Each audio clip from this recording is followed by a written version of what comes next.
G'day guys, I've had a lot of requests to ask how to start fire from scratch. So what I'm going to do today is going to pick some fire sticks and we're going to try and start some fire with them. First of all, I'll explain what we're looking for. These here are a bush mint or a type of hyptus. They're very good. Most weeds you find around a place that grow long and fast and quite hard, you can use or have a pithy middle. I'll show you. Come in here. Come in through there. Can I come around? Come around, please. Come in through there so you can pick it up. You're going to stop and start, you know. So what we're looking for is these. I've got this here. This is a type of hyptus. It's a bush mint. Most weeds that grow quite fast, long and straight will be good for lighting fires. Down Queensland, you've got lantana. But this here's what we're looking for. Anything that's soft enough to have a pithy middle, a pithy center. I don't know if you can see that. It's like a foam in the center. That means the wood is quite soft and fast growing. Always good for lighting fire. So what I'm going to do is grab one of these out. It's nice and dead. What I'm looking for is to see how straight it is.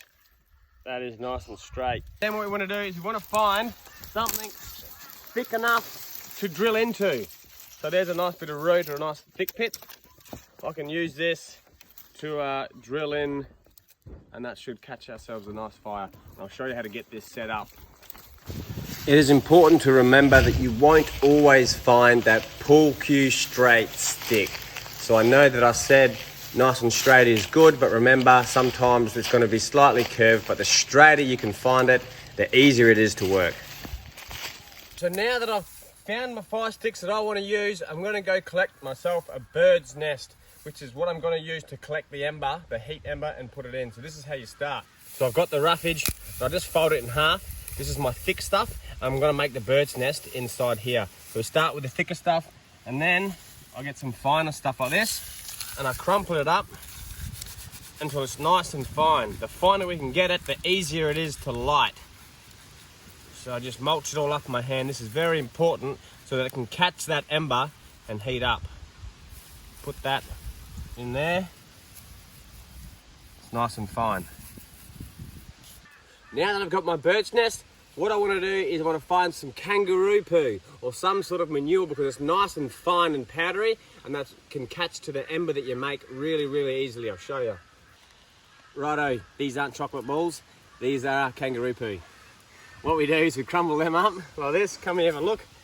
I'll crumble them up nice and fine into the middle of my bird's nest.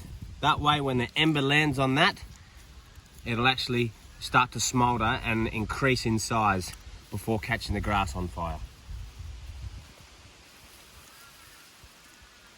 Okay. Just remember that when you're getting everything ready, it is very important to have your fire ready. All your kidlings and your leaves and things that you want to light from your bird's nest. So you get the bird's nest ready, you get the fire ready. I won't be lighting a fire today.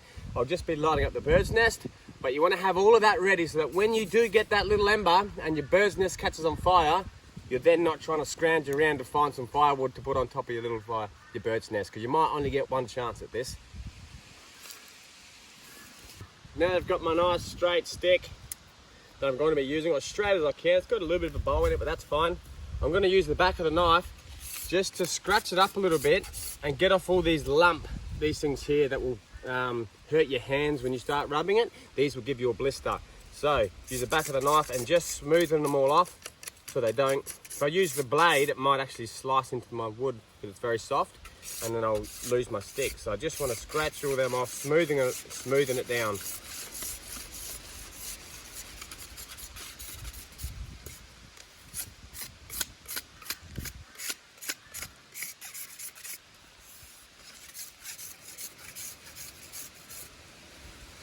Right, I'm going to choose exactly where I want this to start just before it starts to get bendy.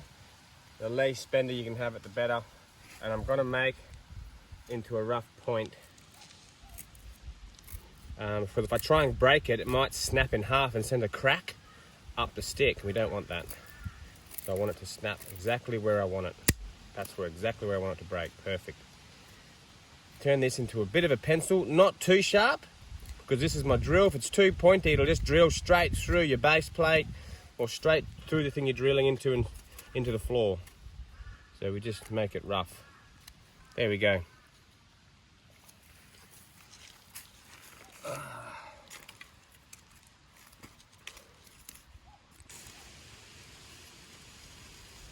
So what I'm going to do is just straighten this out, flatten it out, so when I hold it onto the ground, it stays straight. And make a flat spot for me to work on. Alright, so I'll probably drill up here.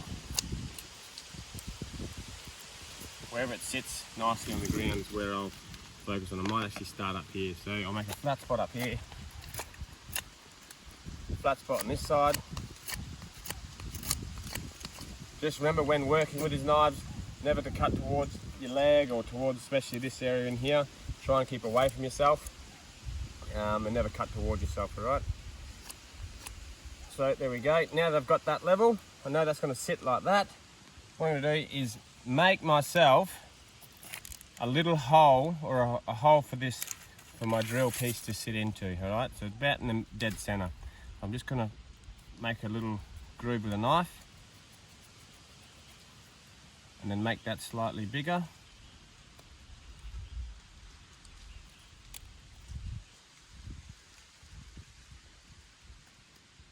Don't want it too big. I don't want to be too rough on this in case it, snaps my wood. So once I've got that, yep, that'll be able to sit in there like that.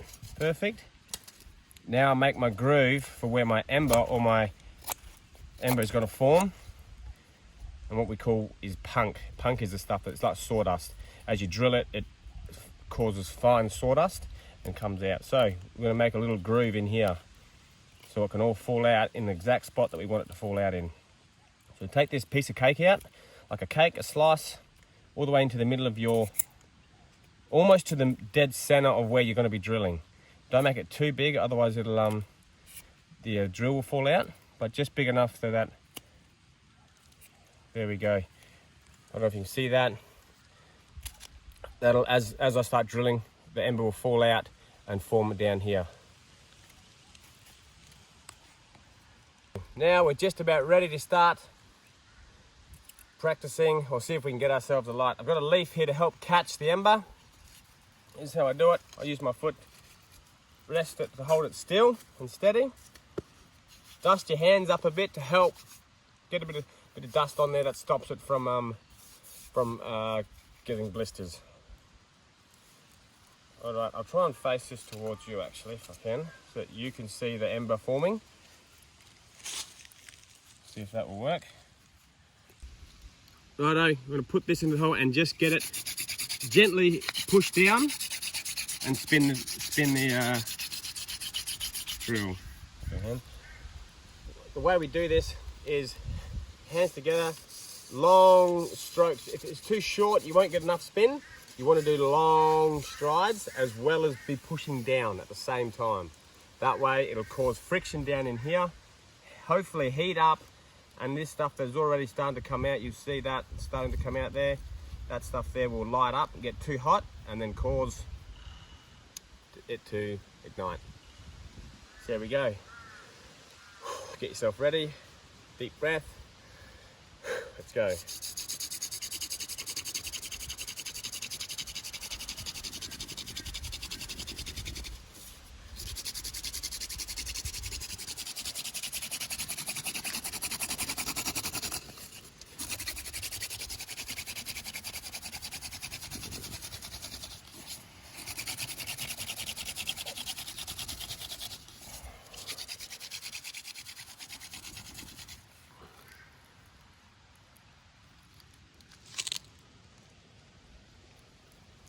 All right, so what's happened here is quite common.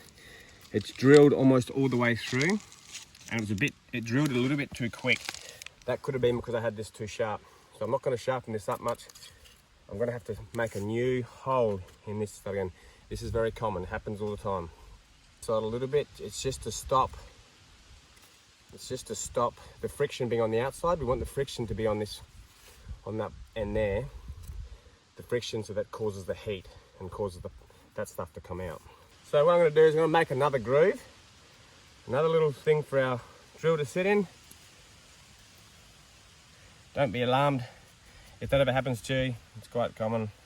I'm sure the cavemen had this happen to them all the time. Just want to get the plate ready so it's a nice little hole. So I'm not putting any pressure down. I'm just getting it ready. All right, got our spot ready to go. Ready to start drilling. Making sure there's a little bit of a point again, just not too much, but just so it doesn't get friction on the side. We want friction going down, not on the side of the base of this base plate. So this is called a base plate, what they commonly refer to as a base plate, and this is your drill. Makes sense.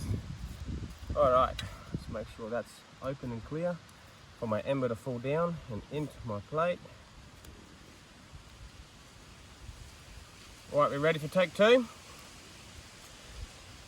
This is a workout when you push this, the funny muscles you use. All right, here we go.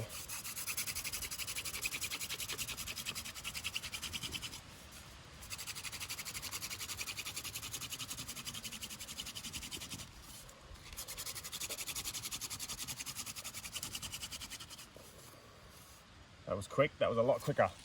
See this thing smoking away? There we have it. That is our ember. Now there's no rush here. I want it to grow to the full size of all this ember. All right, the bigger it grows, the better. Now we tip it into our manure or rupoo.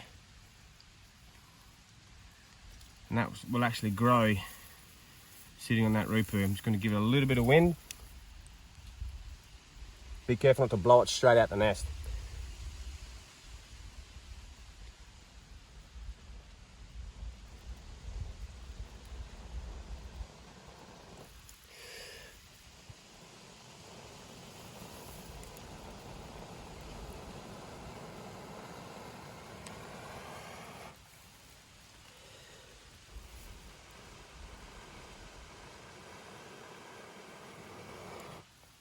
Whew.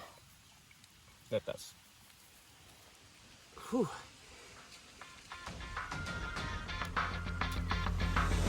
Now we have flame. There you have it. Then you throw it straight onto your fire.